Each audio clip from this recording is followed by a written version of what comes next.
वासियों, भारत माता की जय। जय जवान जय किसान।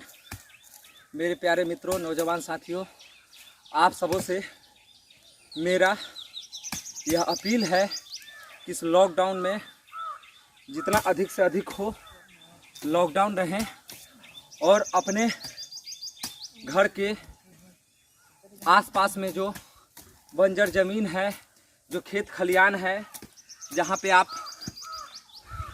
अभी तक कभी फसल नहीं उगाही किए, कभी फसल की उपजा वहाँ पे नहीं लगी, उस खेतों को हाथ में कोदार लेके, हल लेके उस खेत को तैयार कीजिए। इस रूप में तैयार कीजिए कि चारों तरफ हरियाली ही हरियाली आ जाए। ये जो खेत देख रहे हैं, हम सभी भाई इसमें लगे हुए हैं। ये लगातार पिछले 60-70 वर्षों से ये बंजर के रूप में था। यहाँ पे कोई किसी प्रकार की खेती नहीं हो रही थी, लेकिन लॉकडाउन में हम लोग ने ये संकल्प लिया है कि इस तरह के जो भी खेत है, जो बंजर है, उनको हम लोग अपने मेहनत से उसको हरा भरा करेंगे। ये इसलिए उपजाऊ बनाएंगे ताकि ये जो धरती माता है, इससे बड़ा कोई माता नहीं है। आज इस विपरीत परिस्थिति में पूरा देश लॉक हो चुका है। सरकार का सिस्टम फेल है, जिला प्रशासन फेल है, विपक्ष की कुछ नहीं चल रहा है, सत्ताधारी दल लोग केवल राजनीति कर रहे हैं, मजदूर तरफ रहे, किसान तरफ रहे हैं। उस परिस्थिति में सारे मजदूर पलायन करके अपने राज्य आ रहे हैं, गृह राज्य अपने घर लौट रहे हैं।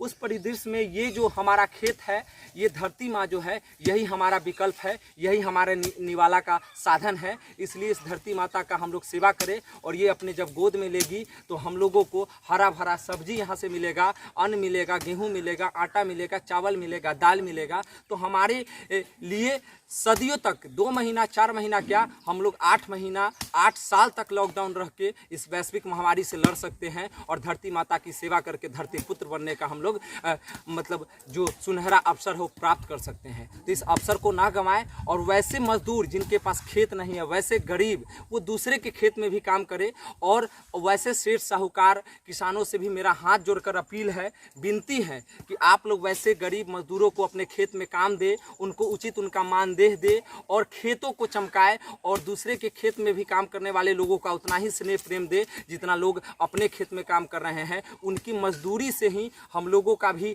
ये जो खेत है हरा भरा होगा, और उनके घर के जब चूल्हे जलेंगे तो हम लोगों के भी आंगन में खुशियाँ आएगी। ये भावना होनी चाहिए। हम किसान हैं, हमारा ये धरती जो है भारत किसानों का देश है, अन्नदाताओं का देश है। पूरा विश्व हमारी खेती पर नज़र रखती है। हमारी जो ये संस्कृति है, हमारा जो ये जो व्यवस्था है, इस व्यवस्था पर पूरे विश्व का नज़र होता है। आज ये व्यवस्था चरमरा गया है, इसको हम लोग को फिर से संकल्पित करना है। और जय जवान के साथ हम लोगों ने हमारे पूर्वज की पहचान हुई थी, और हमारा देश जिस रूप में सोने की चिड़िया के रूप में जाना जाता था, आज हम लोगों को फिर से अपने देश को हरा भरा करने के लिए, अपने देश को प्रदूषण मुक्त खेती उद्योग को बढ़ावा देना है। और सरकार से भी मेरी अपील है कि आप जितने भी ओलावृष्टि में जो किसान तड़पे हैं, जितने भी ये जो बेमौसम जो बारिश आ रही है, तूफान आ रही है, सैकड़ों किसानों का, हजारों लाखों किसानों का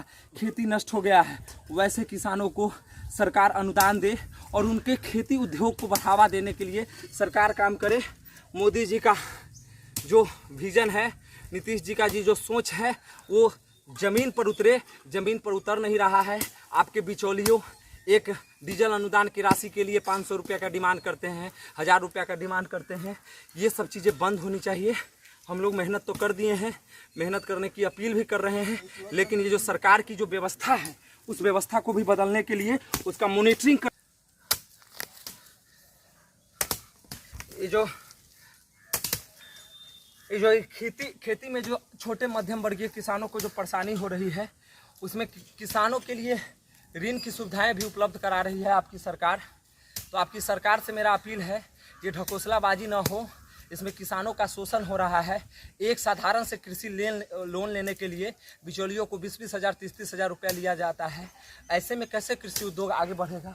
ऐसे में कैसे हम लोग खेती उद्योग को बढ़ावा दे पाएंगे? इसलिए आप से मेरा विनम्र आग्रह है, निवेदन है, हाथ जोड़कर सरकार से विनती है, गुहार है कि आप किसानों के दर्द को समझें, उनके परेशानियों को समझें।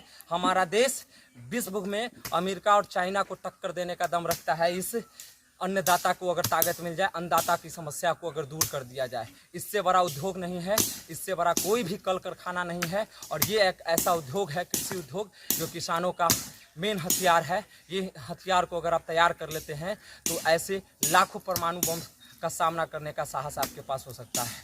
जय जवान, जय किसान, भारत माता की जय। चलिए